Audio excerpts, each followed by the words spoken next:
इनसे मिलिए मनसुख मंडाविया। कोविड-19 के समय 2021 में ये केंद्रीय स्वास्थ्य मंत्री थे और 2024 से खेल मंत्री हैं। इनका ट्विटर हैंडल देखेंगे तो खुद को ये डॉक्टर बताते हैं। पॉलिटिकल साइंस में इन्होंने पीएचडी कर रखी है और गुजरात के रहने वाले हैं। इनके बारे में सारी भारी भरकम जानकारी मैंने दे दी आपको। अब इनका कारनामा दिखाते हैं। मोहन बेगन, ईस्ट बंगाल, मोहम्मदन। वीडियो में खेल मंत्री मनसुख मंडाविया फुटबॉल क्लब्स के नाम लेने की कोशिश कर रहे हैं, जिसे सुनकर ऐसा लग रहा है जैसे कोई सब्जी बाजार में बैंगन बेच रहा हो। मोहन बागान नहीं साहब, मोहन बैंगन। ईस्ट बंगाल नहीं, वो बन गया है ईस्ट बैंगन। और मोहम्मदन स्पोर्टिंग, वो बन गया है मोहम्मदन। वो भी तब जब पीछे से कोई फुसफुसाकर बता रहा है कि मालिक गलत बोल रहे हो, सही कर लो, ये ऐसे नहीं ऐसे बोला जाएगा। फिर भी ये सही से नहीं बोल पाए।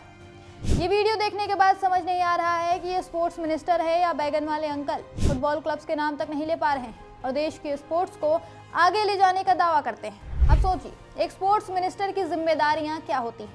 सबसे पहले तो देश की स्पोर्ट्स पॉलिसी बनाना, जैसे ओलंपिक्स के लिए ट्रेनिंग प्रोग्राम, स्कूलों में स्पोर्ट्स को बढ़ावा देना, फंडिंग अलॉट करना। फिर इंटरनेशनल रिलेशंस, विदेशी टीमों से मैच फिक्स करना, स्पोर्ट्स डिप्लोमेसी, घरेलू लीग्स को सपोर्ट करना, जैसे इंडियन सुपर लीग या आई लीग को प्रमोट करना, एथलीट्स की ट्रेनिंग, कोचिंग, स्टेडियम बनवाना, ग्रास रूट लेवल पर टैलेंट ढूंढना।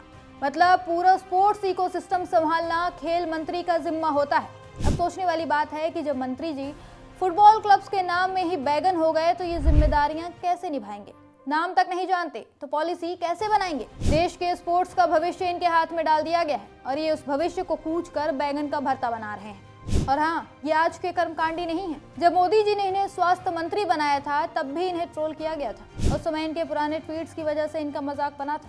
कुछ ट्वीट्स आप स्क्रीन पर देख सकते हैं। कभी इन्होंने महात्मा गांधी को फादर का नेशन बताया तो कभी लोगों को इंडिपेंडेंट डे विश कर दिया। उस समय जब मनसुख मंडाविया को ट्रोल किया जा रहा था तब कुछ लोगों ने इनका बचाव भी किया था। कहा था कि इंग्लिश खराब है तो क्या हुआ, हो सकता है आदमी काम अच्छा कर दे। लेकिन अब इस वीडियो को देखने के बाद उन्हीं लोगों को समझ आ गया है कि इनकी सिर्फ इंग्लिश ही नहीं, फिजिक्स, केमिस्ट्री, हिस्ट्री सब खराब है। पिछली बार जिन्होंने बचाव किया था वही लोग मोदी जी से पूछ रहे हैं कि भाई क्या देखकर इन्हें मंत्री बनाया गया है।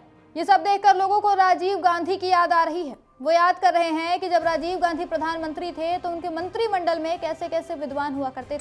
राजीव गांधी के समय उनके मंत्रिमंडल में और उनके इर्द गिर्द वीपी सिंह, नरसिम्हा राव, एनडी तिवारी, शंकर राव चौहान, सलमान खुर्शीद जैसे लोग हुआ करते थे। ये सब के सब विद्वान, पढ़े लिखे और अनुभवी लोग थे। राजीव गांधी ने ऐसे ऐसे टैलेंट को चुना था जो देश को आगे ले जा सके। पर अब मोदी जी को देखिए, 12 सालों में कहां से रत्न निकाल कर ला रहे हैं। खेल मंत्री मनसुख मंडाविया जो फुटबॉल क्लब्स को बैगन से जोड़ देते हैं। दिल्ली के सीएम रेखा गुप्ता जो इतिहास का आईटी अलग और हास अलग कर देती है। कभी सुभाष पैलेस तो कभी AQI और IQ पर ज्ञान देती हैं।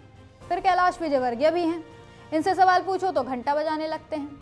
कहने वाले कह रहे हैं कि मोदी जी जैसे विद्वान है वैसे ही और भी विद्वानों को खोज कर मंत्री बना रहे हैं। वैसे आपको क्या लगता है, मोदी जी ऐसे टैलेंटेड लोग कहाँ से ढूंढते हैं?